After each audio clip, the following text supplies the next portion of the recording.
So obviously we're not meeting in the classroom because of the coronavirus and the updates that have been going on with that. Hopefully all of you are well. But for now, we'll be meeting online through these videos where you will need to actually watch the video to get counted for attendance. Remember, more than 6 absences, you will be dropped. So make sure that you're watching the videos. Also, you will need to take the quiz over the chapter that we're going over the day following the videos. So make sure that you're keeping up with that. Stay up to date on your journals. Make sure that you turn those essays in on time. Since our class is already an enhanced class online, there's not a whole lot of changes that will be occurring to our planned schedule. And the only reason we use the classroom is for the lectures anyway, so I'll just video these lectures and you can watch them from home, and we'll continue class as normal. You have until midnight, the day of our normal class meeting, to watch the video in its entirety. So make sure that you're on there at least by 11 p.m. so that you get the full video, because I'm not sure how long these videos will be. Since I don't have the normal interaction with you guys like I normally have, they may be a little bit shorter, but they still will cover the entire lesson. So today's lesson is writing about literature. I gave you guys the assignment on Canvas's assignments or announcement board. I also sent an email, so hopefully you got one of those 2 methods. We're working out of the student writer today, and we're going to be talking about literature and writing about literature, because our next essay, as you guys know, we will be doing a literature analysis. So we need to know a little bit about what writing about literature entails. So if you would, please turn your book to page 533 and we can focus on this lesson together. So the first terms that were given in the book is similes and metaphors. These are very similar in terms of what the definition is, but they're very different in terms of how they work in literature. So remember that for similes, we're going to be comparing 2 unlike things while using like or as. And for metaphors, we're comparing 2 unlike things without using like or as. So a good example of a simile would be, I sleep like a baby. A good example of a metaphor would be the snow blankets the ground, because in the first one we've used the word like or as to compare 2 unlike things, the baby and sleeping, right? In the second one, the metaphor, we're using 2 unlike things to compare snow and covering. So keep that in mind moving forward, because when you're reading literature, you want to spot any similes or metaphors that you may need to go back and look at a little bit more closely to see what the author's really saying. All right, so the next word in our list is irony. So irony is the contrast between what is expected and what actually happens. And there are all different types of irony, but for this class, we just really need to focus on irony in general and being able to spot irony and understand it when we read it. And for you to really grasp irony, some of you will think of it only in terms of sarcasm, and that's not all that irony is. Irony can be much deeper than that. So in our first story that we'll be reading, you'll get a lot of irony. So you're going to want to watch out for that. So remember, that's the contrast between what is expected and what actually happens. So this could be something as simple, a good simple example of this would be a English teacher misspelling a word on the test, right? A more complex idea of irony could be when you're reading a story and 2 people who are involved in a romantic relationship, the one person realizes the other person is cheating because of he's wearing some of the clothing of the other person. And so that would be a sense of irony, because they would not expect him to be wearing female's clothing. So let's look at the next term. On page 534, the first term on this page is symbols. Now, symbols are one of those things that you just have to get to be able to understand literature. Symbols are really important. Almost every author is going to give you examples of symbols in their writing. So a symbol is something that suggests an idea beyond its literal meaning. For example, think of the glass slipper in Cinderella. That's a symbol. Think of the red cape in Little Red Riding Hood. That's a symbol. So symbols are in things as simple as children's books, and in novels and short stories, they're going to be even more important because they're going to stand not just for simple ideas, but sometimes for very complex themes that are happening throughout the text. The next word that we're looking at is setting. So setting is one of those things that I almost always put on a quiz, and people will only get half of it right because everybody wants to say it's the place or it's the time, but it's actually both. Setting tells you when the story takes place and where the story takes place. So when and where, both time and place. And the importance of that cannot be over exaggerated. For example, if I told you that our story took place in Oklahoma City, you may immediately think of tall buildings and the Unabomber. But what if I told you that the story took place in Oklahoma City in 1623? The setting in your mind is immediately going to change, right? So you need both concepts to really understand setting. And setting is important to understanding literature because without understanding the setting, we're not going to understand the environment in which the characters are gathering all their information. So our ideas are going to be a little bit skewed about what's going on and what actually happens with those characters. The next words that we have are both plot and theme. So first we'll talk about plot. Plot is the fictional narration. The fictional narration is basically the storyline. What's happening in the story? What are the characters doing? Where are they at? What's going on? Why is this happening, right? And theme is going to be the main idea of a literary text. The main idea of a literary text. And I'm focusing on that because we've already had one term that was called the main idea of an essay, which is a thesis. We've already had another term that was the main idea of a body paragraph, which is topic sentence. But now we have the main idea of a literary text. And it is important that you distinguish which main idea we're talking about because obviously we have a few different terms here. So why is plot important to understanding the literary text? Well, obviously if you don't grasp the plot, what's actually happening, then you're not going to understand or be able to talk about that story very well.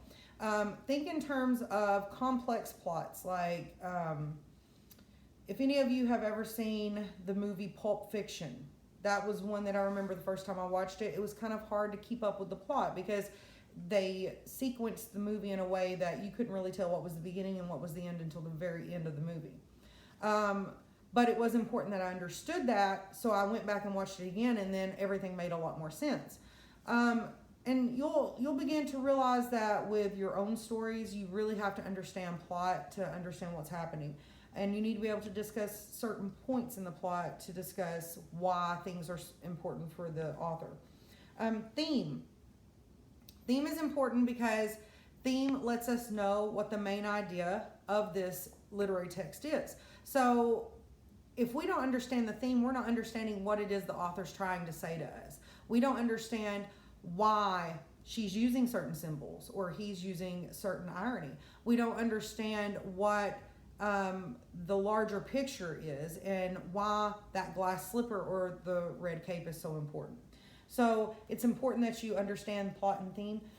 Finally, the last term that we have is characters. And characters are the people depicted in your literary stories or your literary work. So I know often we're going to think of characters as just people, but keep in mind that characters can be anything. They can be animals. Think of the Big Bad Wolf.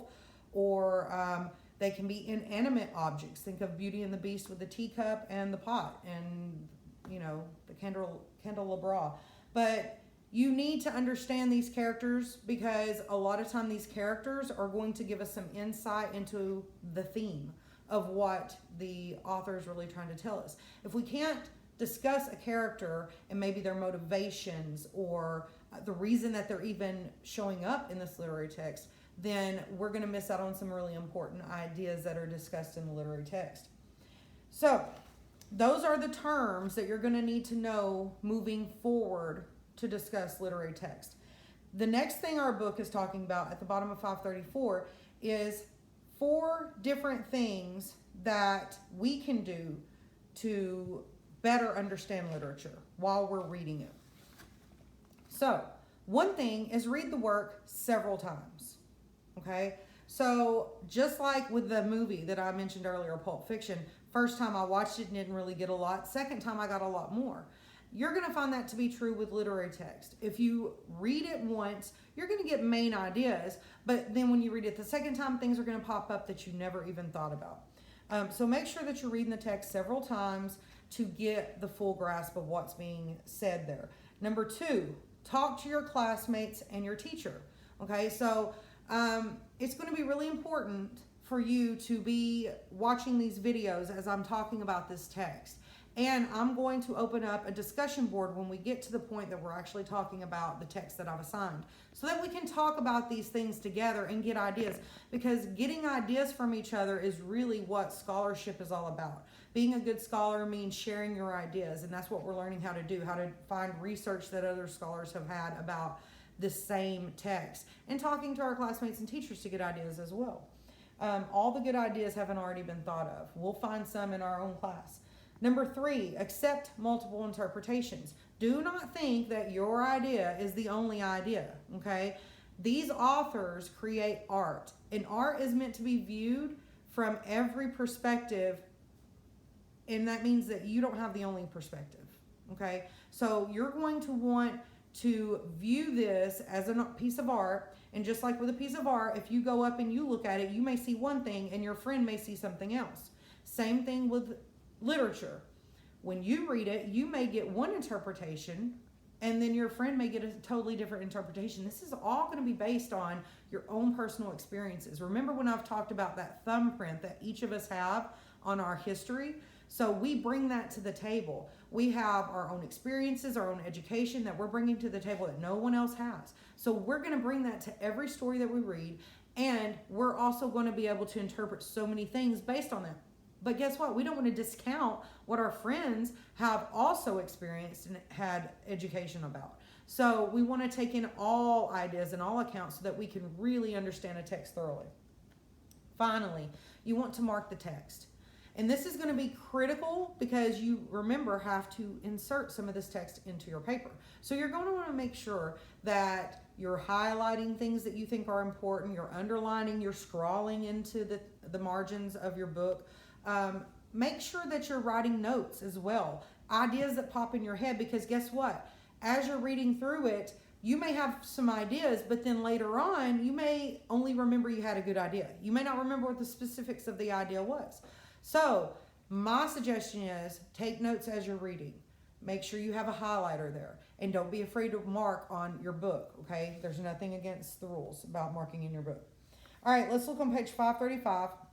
Last thing that I want to discuss is how we're going to write about literature and what are some things that can help us when writing about literature, right?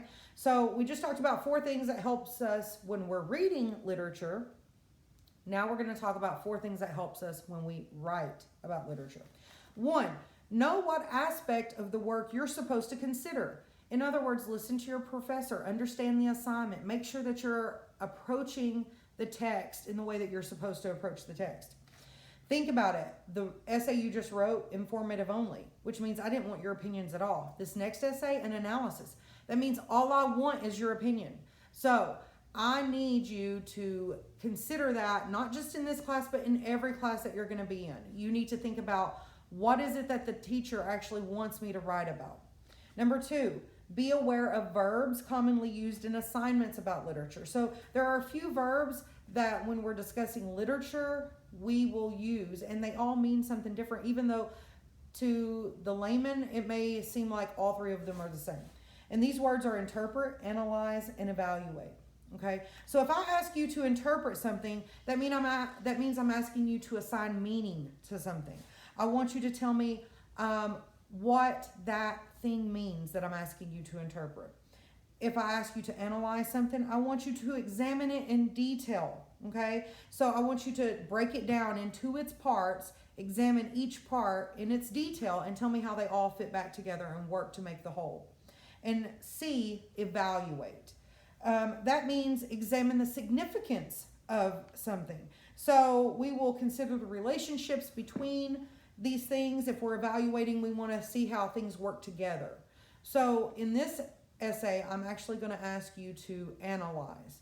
So that means I want you to break that text down into its parts using these different tools that we've learned about, such as similes, metaphors, symbols, setting, plot, irony, all that.